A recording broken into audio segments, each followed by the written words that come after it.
Masuk saja ke ceritanya guys.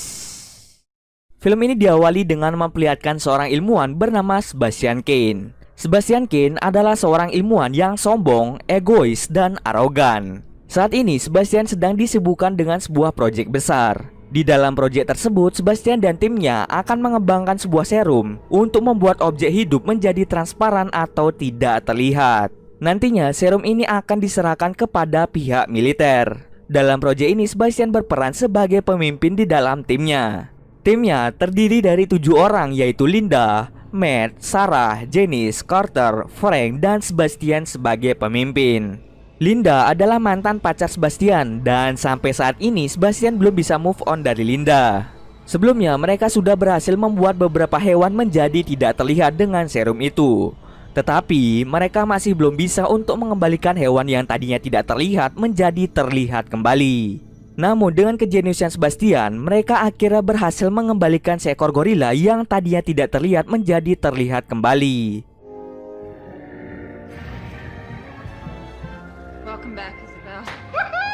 Untuk merayakan keberhasilan atas serum yang mereka buat, akhirnya mereka pun mengadakan makan malam bersama-sama. Di saat yang lain sedang makan, Sebastian menggunakan kesempatan ini untuk mengajak Linda berpacaran lagi. Namun Linda langsung menolak karena Linda sudah mempunyai pacar. Sebastian pun merasa sedikit kecewa karena penolakan tersebut. Keesokan harinya, Sebastian, Matt, dan Linda pergi untuk melaporkan hasil penelitian serum kepada pihak militer.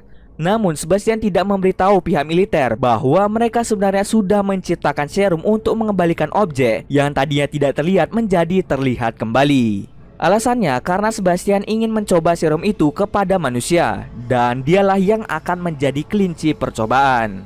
Prosedur pengujian terhadap manusia tidak diketahui oleh pihak militer, dan mereka melakukan prosedur itu tanpa izin.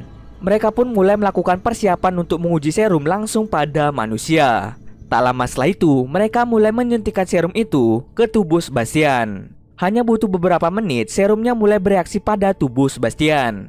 Sebastian pun mulai merasakan kesakitan di seluruh tubuhnya, dan tak lama setelah itu, perlahan-lahan tubuhnya mulai menghilang. Pengujian tersebut berjalan dengan lancar, dan kini Sebastian menjadi tidak terlihat.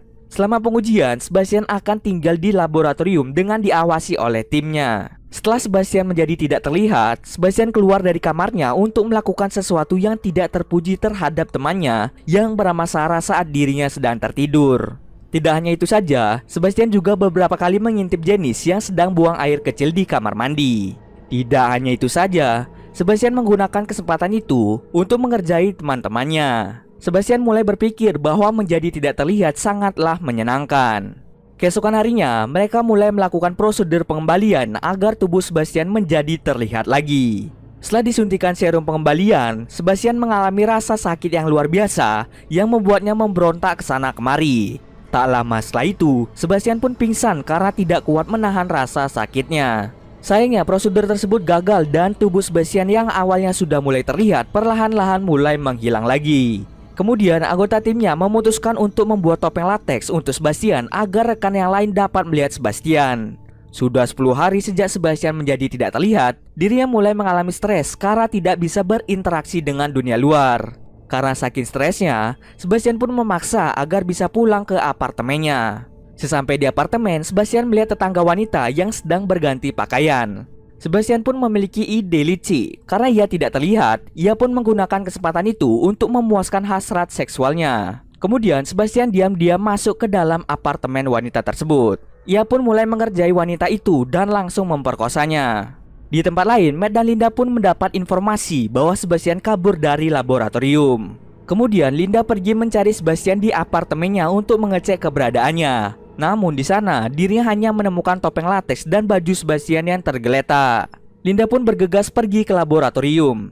Sesampainya di laboratorium, Linda mengajak rekannya yang lain untuk menangkap Sebastian. Namun tak lama setelah itu, Sebastian tiba-tiba muncul di depan mereka semua. Dirinya beralasan pulang ke rumah untuk mengambil beberapa barang. Linda pun tidak percaya begitu saja dengan perkataan tersebut.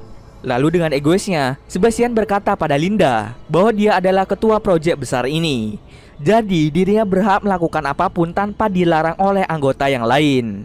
Tidak ingin mengambil resiko, Linda pun memperingatkan Sebastian jika ia pergi dari laboratorium lagi, Linda dan Matt akan memberitahu komite pengawas proyek dan kemiliteran tentang pengujian pada manusia ini. Semua orang pun mulai bekerja keras untuk mengembalikan tubuh Sebastian, namun hasilnya tetap gagal. Di sisi lain, Sebastian mulai berpikir menjadi tidak terlihat adalah sebuah anugerah yang diberikan kepadanya.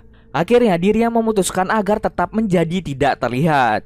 Kemudian Sebastian memanipulasi monitor pengawas dengan menambahkan rekaman dirinya yang sedang tertidur, sehingga saat Sebastian keluar, ia tidak akan ketahuan sama sekali. Setelah berhasil menambah rekaman pada monitor pengawas, Sebastian pun keluar dari laboratorium dengan bebas. Kemudian dia pergi ke rumah Linda dan di sana ia melihat Linda dan Matt sedang mantap-mantap. Hal tersebut membuatnya sakit hati. Tak lama kemudian Sebastian pun memecahkan kaca